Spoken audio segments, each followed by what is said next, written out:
O Presiden ke MPCC ubah Winston H. Pala ulong bagi pabun kinong ilam ke parti banweng no ya kajing trailang. Hake HADC bat ke NPP bat ke pabun kiong ya kinong ilam ke parti balai ke Kongres kadangsa bat ke NPP hake HADC.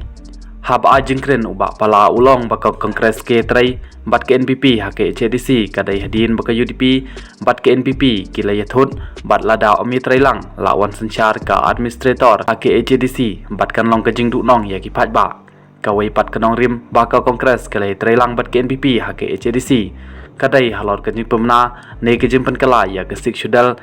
bat kumta ka parti kedon kambandon hagling sensyar pan yo ban ajeng mut kamper lada ki pediang na em ulong badai halor kene kenong rim baka Kongres kalarai bani trailang bat ke NPP hake HADC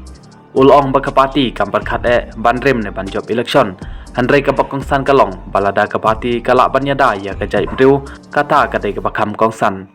la ban kedeu baka jing trailang ka Kongres bat ke NPP hake HADC kala sya ther haki pai ba bakala le arsam namar bah ka sort ka jelapat ka Kongres ka syong ka liang persya kumba kalong mentah ke Kongres kadon setang ba Roni Wilang do UMLE na malim ha ke ying dor ba thawan hadin balai ngut kiwai pat kilapet seng no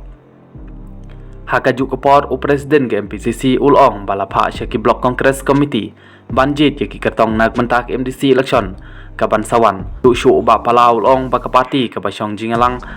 kalarai ban syet haki blok Kongres committee banjit ki kirtong nag mentah ke MDC election ka ban sawan laitang haki konsensi ki badon ki jingi kini ne bomla ban rai ka blok en sa shimti ka bor bakham halor ka parti ban rai ki kirtong jong ki election MDC